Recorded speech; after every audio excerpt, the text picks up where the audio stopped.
करोड़ों रूपों में और करोड़ों नामों में मेरा परमात्मा है, असंख्य नामों वाला है, लेकिन सुनने वाला एक, हाथ फैलाने वाले अनेक,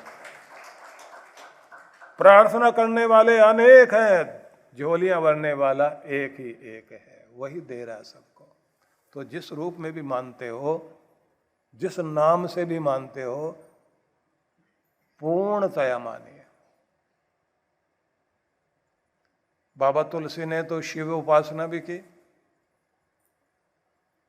कृष्ण उपासना की, नारायण प्रभु को माना, लेकिन उसके बाद भी राम तो उनके अंदर बसे हुए हैं ना। लेकिन जैसे ही बांके बिहारी के दर्शन करने गए तो उनका बांसुरी वाला रूप देखते ही उनको लगा कि प्रभु बात जम नहीं रही है। और क्या बोले, तुलसी मस्तक तब नमे जब धनुष बाण लो हाथ। बांसुरी से काम नहीं चलेगा। हमारे अंदर तो कितना कितना कुछ ऐसे कांटे हैं जो धनुष बाण की नोक से ही निकलेंगे। जीवन के असुरों से बचना है तो बात बांसुरी से नहीं बनेगी, तुम भगवान धनुष बाण लेकर आओ। क्योंकि वो राम जी को मानते थे।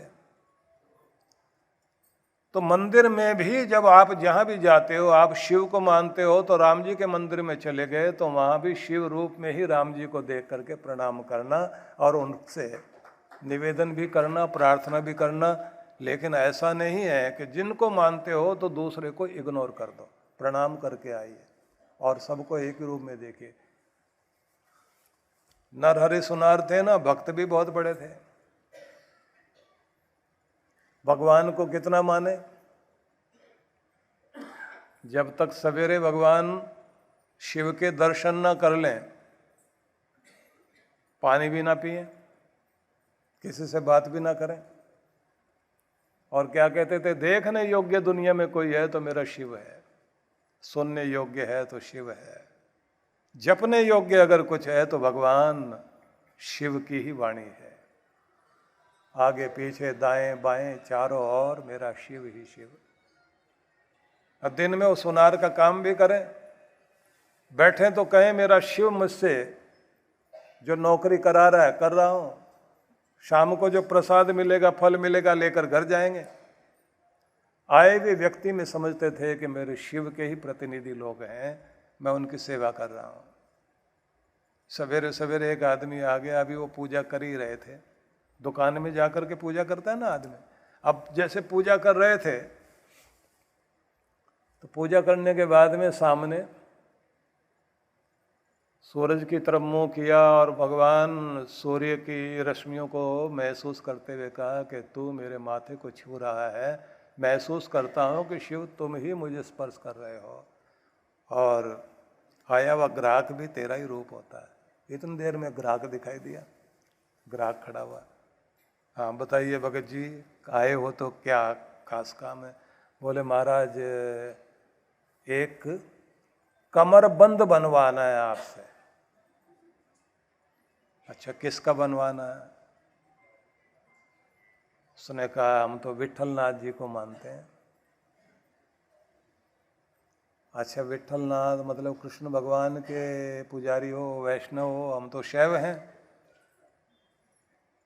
बोले महाराज आप कोई भी हो, लेकिन आप व्यापार तो कर रहे हैं ना, तो जरा कमरबंद बना दीजिए। बोले अच्छा एक काम कीजिए, जैसा आप बनाना चाहते हैं डिजाइन यहाँ देख लीजिए और नाप लेके आ जाओ, ऐसा बन जाएगा। महाराज कारीगर से नहीं बनवाना, आप ही बनाना और आप ही पहनाना। बोले वहाँ तो हम नहीं जाएंगे, लेकिन जहाँ पहनाना है वहाँ हम नहीं जाएंगे, हम बना के दे देंगे और ठीक बना देंगे। वो नाप लेके आ गए। 3 बार नाप लेकर आए, 3 बार बनाया और वो नाप आई नहीं पूरी। एक दिन उस व्यक्ति ने कहा कि साहब एक काम करिए, आप ही चलिए ना मंदिर में, विट्ठलनाथ के मंदिर में चलिए। बोले वहाँ हम नहीं जाएंगे, हम तो शिव जी को दर्शन करते हैं, हम विष्णु भगवान को और विट्ठलनाथ को मानने वाले तो नहीं हैं। उस आदमी ने कहा महाराज आंख पे पट्टी बांध के चलना, लेकिन चलो तो सही।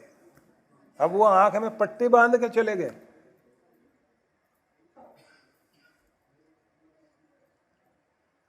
आंख में पट्टी बांध के और जैसे वो नाप लेने लगे, कमर की नाप लेते हैं, तो कमर कृष्ण भगवान की, विठलनाथ की, क्योंकि वीट के ऊपर, ईंट के ऊपर कृष्ण आकर के खड़े हुए थे ना, जिसके कारण ईंट को वीट बोलते हैं ना महाराष्ट्र में, तो वीट पर खड़े हुए तो विठलनाथ कहलाए ना,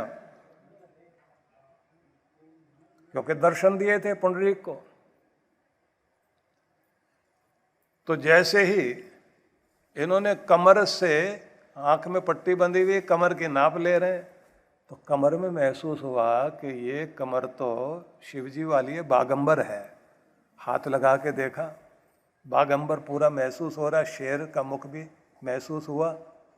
थोड़ा थोड़ा हाथ ऊपर लेकर गए तो नीचे जो है वक्ष के ऊपर सर्प की पूंछ आई हुई, फिर गले के पास गए तो वहाँ सर्प महसूस हुआ, फिर इधर उधर हाथ लगाया तो देखा, महसूस हुआ कि सर्प भी है, और थोड़ा हाथ ऊपर ले गए तो जटाएं महसूस हुई, थोड़ा और हाथ ऊपर लेकर गए तो वहाँ चंद्रमा भी महसूस हुआ।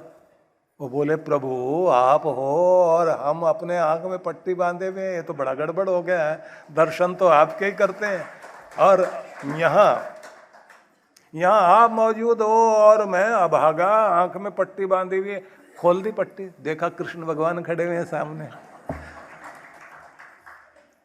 कृष्ण भगवान नाच बहुत नचाते हैं हर एक को, बांसुरी रखते हैं ना, परीक्षा भी बहुत लेते हैं और बाद में परीक्षा लेने के बाद में खुशी से भी नचा देते हैं। उनका ढंग ही अलग है। पहले परीक्षा में नचाते हैं, इधर भी दौड़ उधर भी दौड़, यहाँ भी जा वहाँ भी जा, और जब फल देते हैं तो फिर खुशी से भी आदमी नाचता है। उनका ढंग भी बहुत अलग है। तो जैसे आंख खोली तो देखा तो कृष्ण भगवान है सामने।